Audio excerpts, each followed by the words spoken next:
and other people who hadn't seen him in a while started to notice that he felt very peaceful. They were like, you have an amazing energy right now. What have you been doing? And it was so fascinating because it wasn't him all along the way saying, here's what I'm doing to create peace in my life. But the way he showed up to that meeting made the people around him go, what did you do?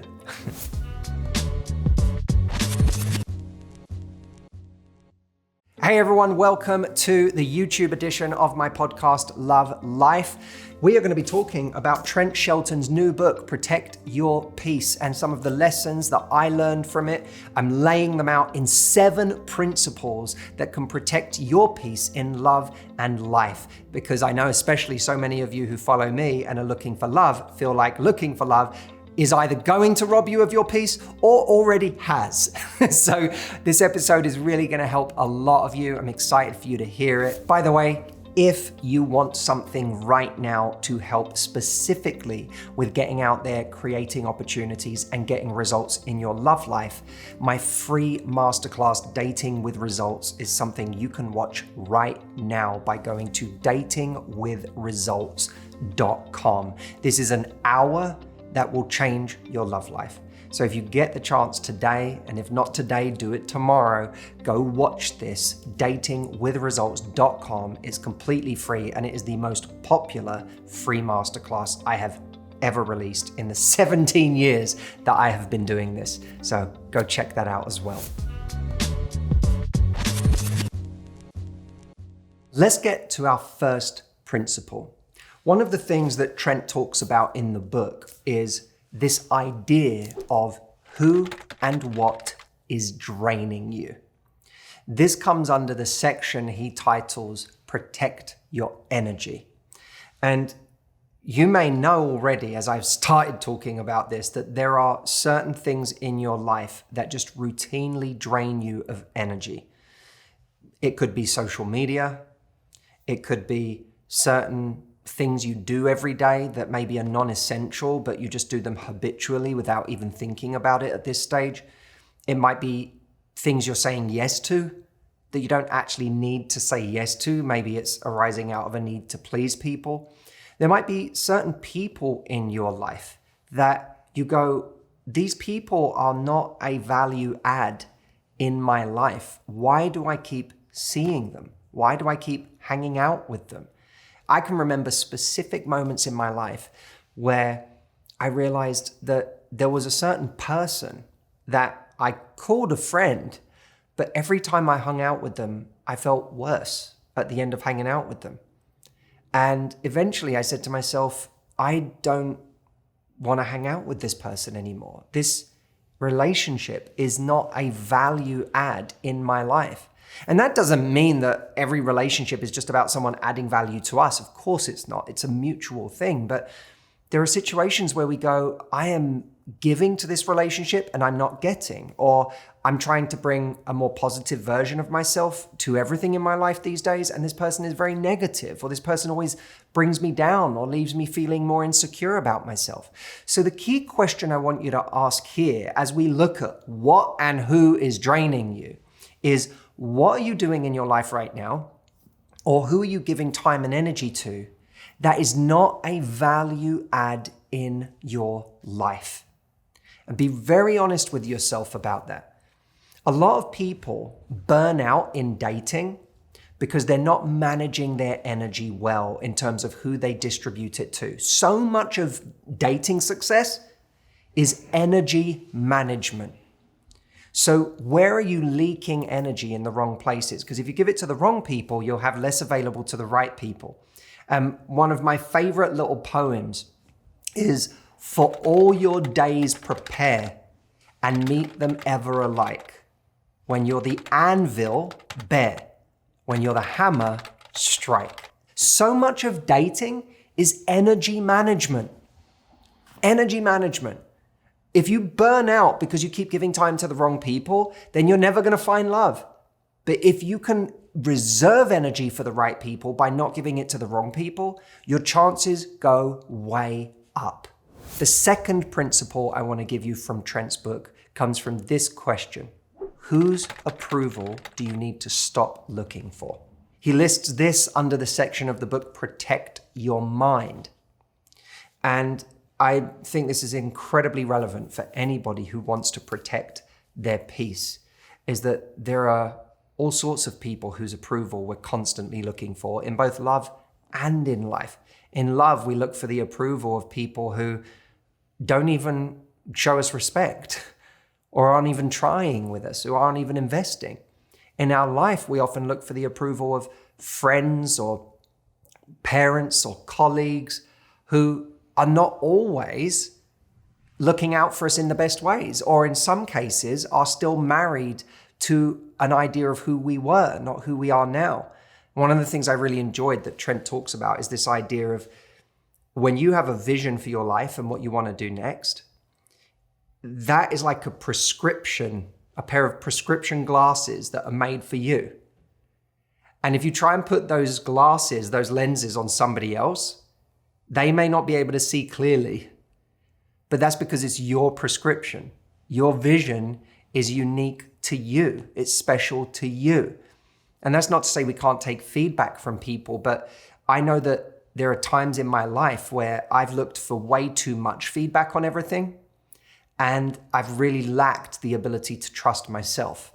Have you ever been there? You consistently look for approval from other people on key decisions or things you want to do with your life, or things that you want to create, or maybe even someone that you're dating who doesn't look like your normal type, but is someone that makes you really happy. And you feel the need still to go and ask for everyone else's approval to see if they like them. We have to be very careful with this instinct. I can look back on very specific times in my life where this instinct could have led me very wrong. I remember practicing for a big event that I was creating back in 2019. And I was going on tour and doing, I don't know what it was, many, many cities across the world. And there was this one bit that I was creating that it was an intricate kind of bit about how in a bad relationship, our conscious mind doesn't really help us because our conscious mind is just having a really good time in the romance of it all and doesn't want to let it go. But our subconscious, it realizes something is very wrong and this person is not treating us very well. And we get this weird feeling in our stomach sometimes, but we don't listen to it. Anyway, I had this whole bit personifying our subconscious as this SWAT team that had to break into the room and sabotage the relationship for us. I was describing this to a couple of people close to me, and they both looked at me and went, yeah, I don't think that's gonna work. I don't really, they both just really deflated me on this. And when I came to them, I remember thinking to myself, this is gonna work. Like, this is gonna be a funny moment in the event. And they really they kind of took the wind out of my sails. And were like, I don't get it. I don't think that's gonna work. I don't think you should do that.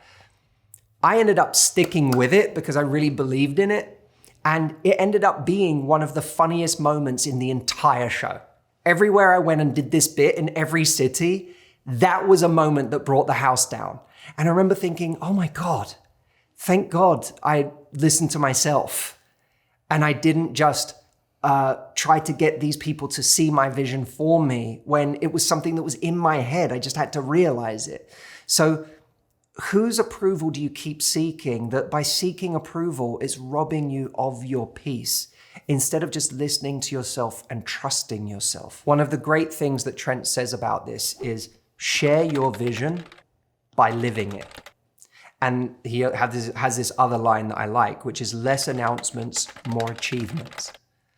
And I think it's a really great way of conveying that we don't have to communicate our vision for our life to everybody. We can just live it and we can let the results speak for themselves. I remember being in a room of people with one of them being my friend Lewis Howes. And Lewis had been working on a lot of healing and, his own personal growth for the last couple of years by this point. And he came to this meeting and other people who hadn't seen him in a while started to notice that he felt very peaceful.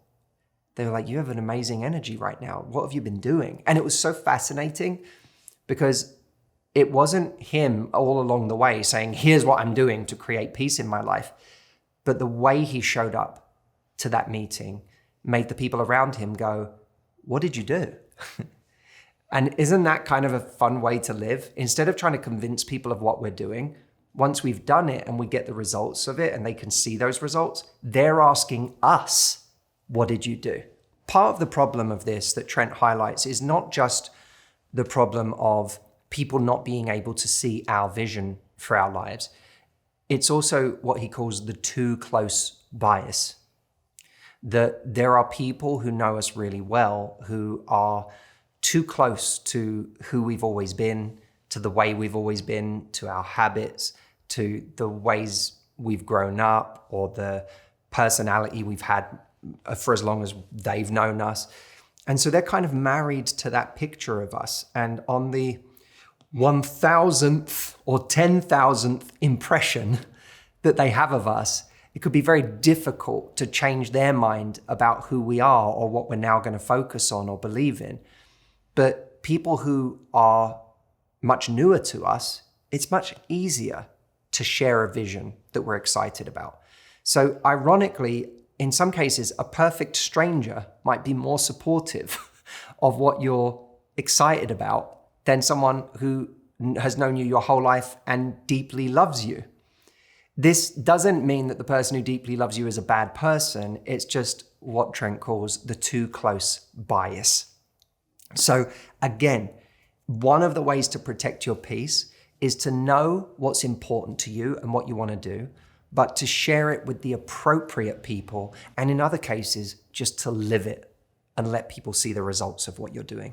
The third principle for protecting your peace in life and love is to remember the gift of unanswered prayers. This is something Trent talks about in the book, where he says, any place you're getting rejected isn't the place for you. He says, I don't care who and what is against you. I care about who and what is for you. And of course, this can be applied to love as well, right? What if you cared a little less about who wasn't into you and a little more about who was into you? The people that actually gave you the time of day, the people that actually showed up for you. That doesn't mean you should settle for someone who shows up for you, but you really don't feel anything for. But it does mean that it's certainly draining your energy if the people that don't show up or the people who show up poorly are the people you're investing the most in. Is there anyone like that in your life right now? Be very, very careful about this. And in some cases, there are people that passed us up that you may look back on and go, I really dodged a bullet there. Is there anyone like that in your life where at the time you thought it was the worst thing in the world that that person rejected you or that they broke up with you?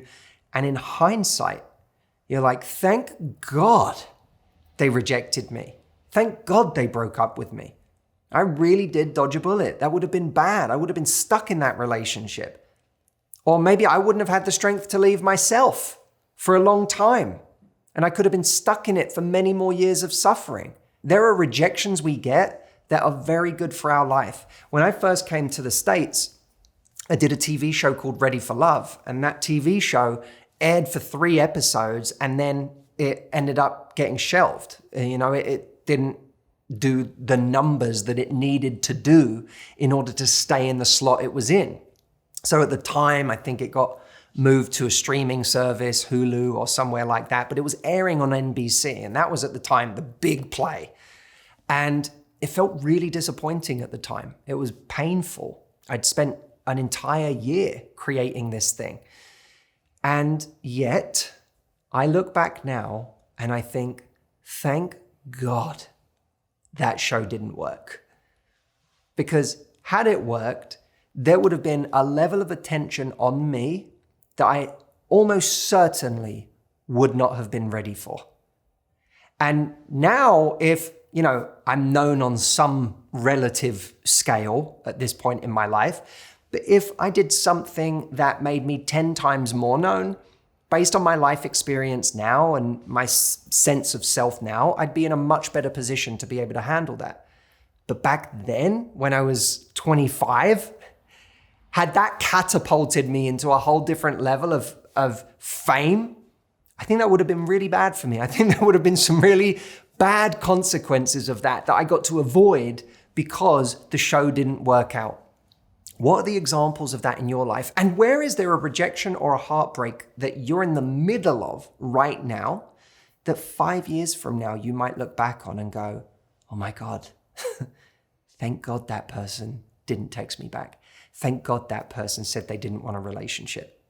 Either because what you find out they were, you find out that definitely wasn't my person, or because in 5 years, you're in a relationship that's so much better than that ever was. And you never would have found that relationship if this person today hadn't rejected you or broken up with you or gone cold or ghosted or whatever version of pain they have put you through. Principle number 4 for protecting your peace in love and life. Trent talks about being solution-minded. I love this one because I feel like this is a lesson I return to every week of the year in my life. There are always things going wrong. And in my organization, there are always fires to fight. In my personal life, there are always fires to fight. And there's always something that when it's first going wrong, you think, I wish this wasn't happening. And there's, for me at least, because my inclination is towards anxiety in life and always has been, I go to a place of anxiety if I don't control my state in those moments. But one of the things that I have always chosen to focus on, or at least in the last few years I've very much chosen to focus on, is that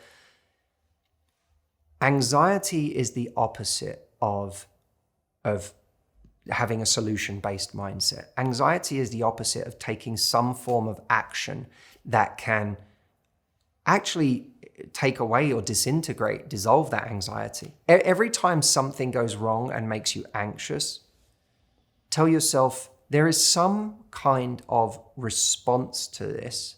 There is some kind of action that can be taken here that has the potential to not only dissolve this anxiety, but to make things even better in some way. Nancy Pelosi, I once heard her say, everything is an opportunity. And I believe that woman believes that, that everything is an opportunity. No matter what is going wrong, no matter what seems to be burning down around you, everything is an opportunity. Do you know how this video came to be? I was shooting a podcast with Trent Shelton because I wanted to talk about his book to all of you. This was several months ago now. And we had a tech malfunction at the end of the podcast that meant that the podcast no longer existed. We had just sat down and shot this whole podcast talking about this book together, and all of a sudden it didn't exist. But what that allowed me to do was to step back and go, okay, what's the opportunity in this? What's the action that dissolves my anxiety? Because my anxiety was, I have hurt my relationship with Trent because he showed up and put all of this effort into making a great podcast with me.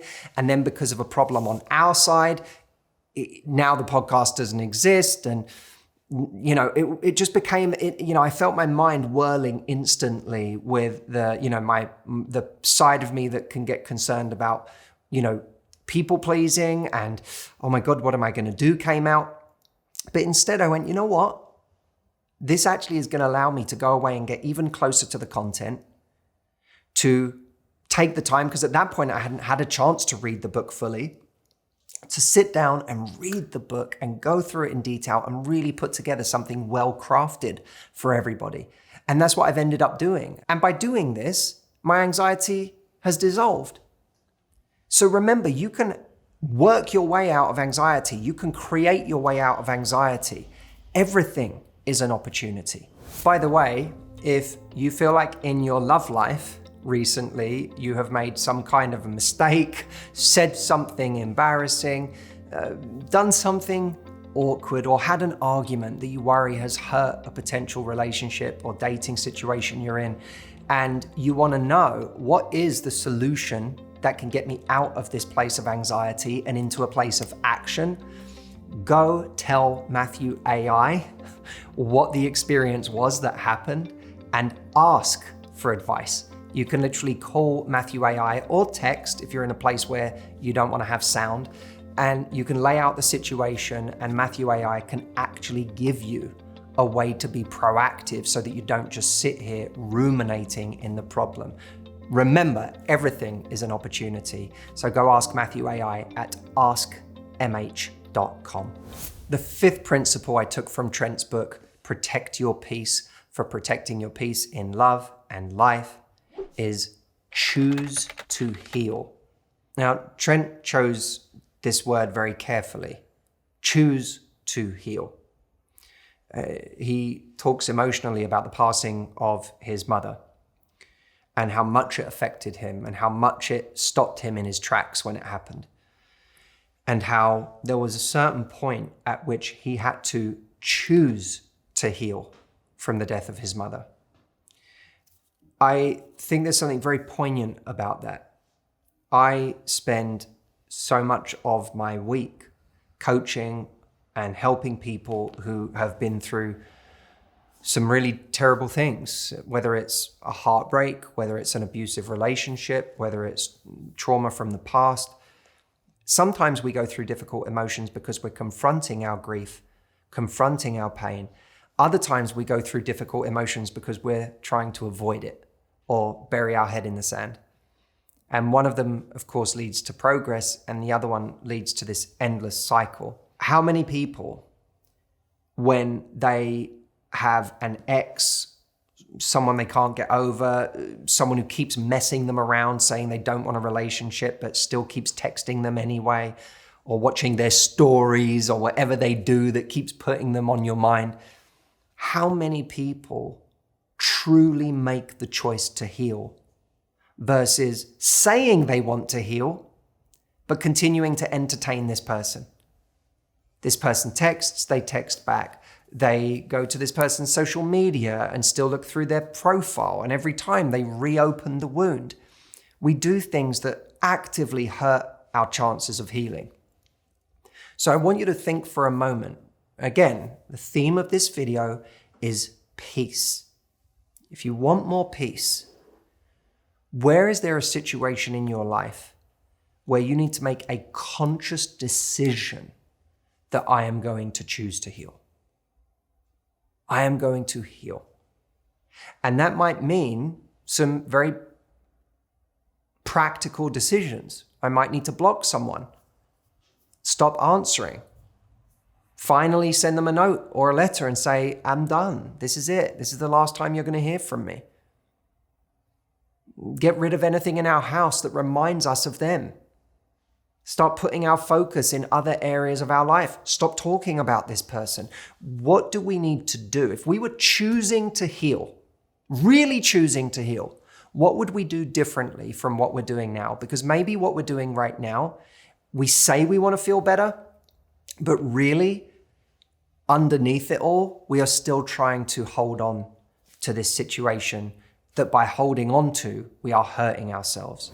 The sixth principle for protecting your peace in love and life is to create simple happiness in your life. I love this because in this part of the book, Trent invites us to think about what are the simple things that we can get back to doing in our week that connect us to what makes us happy. What are the phone calls we can make? What are the activities we can do? What are the things that are important to us? The people who are important to us, the activities we really enjoy doing that nourish us. If we're stripping away so many of these chronic stressors that make us unhappy or that drain us, what are the things that we can start to add in that nourish us? Simple things, simple practices that make us happy. And this is different from what are the things that if you had them, you feel like your life would be complete. If I just had met the love of my life already, I feel like I'd have everything in my life. I'm talking about the simple practices, the simple things that make you happy, that can form part of your life now before that goal is even realized. I know one of the little practices I have is I wake up in the morning and, like many people, I try to write down a couple of things that make me feel grateful and a couple of things that I'm excited about in my life that are coming up or even that are happening this week. It could be something small. Like this weekend, me and my brother Stephen, for his birthday, I'm taking him to Universal Studios. And he hasn't seen Mario World yet. So I'm really excited to show him that for the first time and to watch his face as we go around these different things that I know Stephen, when we were kids, lit up at anything Mario. And he even, fun fact about Stephen, had a nightmare once where he woke up saying, "Mario's dead." It's not relevant to the video, but it does give you an idea of how much Stephen really enjoyed everything Mario, that he was even dreaming of Mario dying. But we're going to Universal Studios and I'm going to get to see him be a kid again. And I'm so excited about it. And I literally wrote it in my journal this morning. I can't wait to see my brother's face and him be a kid at Mario World. We have to connect to these things because guess what? My day today is actually really, really busy. There's so much to do. And if I just focused on how much there was to do today, I might get overwhelmed. But instead, I woke up and I connected to this thing I'm really excited about for this weekend. What are the simple practices that can bring you back to a place of happiness in your life? The last principle that I took from this book is this idea of what's right for you right now. What's right for you right now? And the two operative parts of that sentence for me are you and now, right? Because it's specific. No one can tell you what's right for you. You have to get in touch with yourself and connect to what does my life really need? And the now part is important because it's not what did I need 5 years ago or what would have made me happy 10 years ago or in a different era. It's what would make me happy now.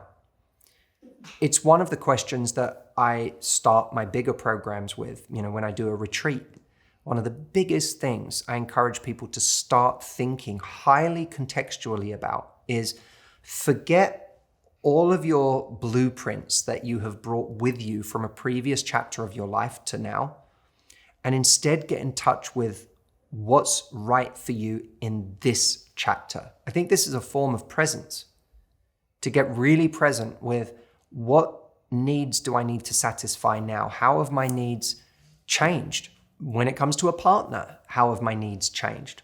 Maybe part of what's robbing me of my peace is that I keep chasing this old idea of what I'm looking for instead of just being very present to who makes me feel good right now. Who do I feel at home with? Who do I feel comfortable with? Whenever I make this point, Audrey is quick to remind me of a couple in Sex and the City, which I can't pass off as an example that I know a lot about, but I'll give you what Audrey has told me. There is a couple, Harry and Charlotte, right? Harry and Charlotte. Charlotte she has sexual chemistry with Harry, but Harry does not look the part, or at least he doesn't look like the person she's always dated or thought she would end up with. So even though she has this amazing sexual connection with him and she really enjoys being around him and he makes her happy, she's afraid to bring Harry around her friends because egoically, Harry doesn't feel right for her, even though on a soul level, if we can call it that, he does. But understanding what's right for us is also about shedding society's expectations of what we should be doing. in many cases, our family's expectations of what we should be doing, our ego's expectations of what we should be doing, and getting in touch with what's really going to feel good for us to do. Maybe everyone else is working harder around us in this part of their life, and what we need is to take a step back, which is a very hard thing to do when we see everyone around us working really hard. Our ego says, I need to be working harder. But maybe we need the opposite. It could be deciding what's going to be enough for us. That there's such a thing as good enough. There's such a thing as happy enough. Maybe that's with a project that we're working on where we can let go of the stressful need for perfection and let something be good enough to actually put out there to the world or to our team. It might be how we approach our day and the stress that we put on ourselves to make the day perfect and get the optimal amount done and to squeeze every drop out of every hour of the day before we go to bed, which is something that makes us just feel miserable all the time and has us coming from a place of deficit. Instead, we might say, what does good enough look like today?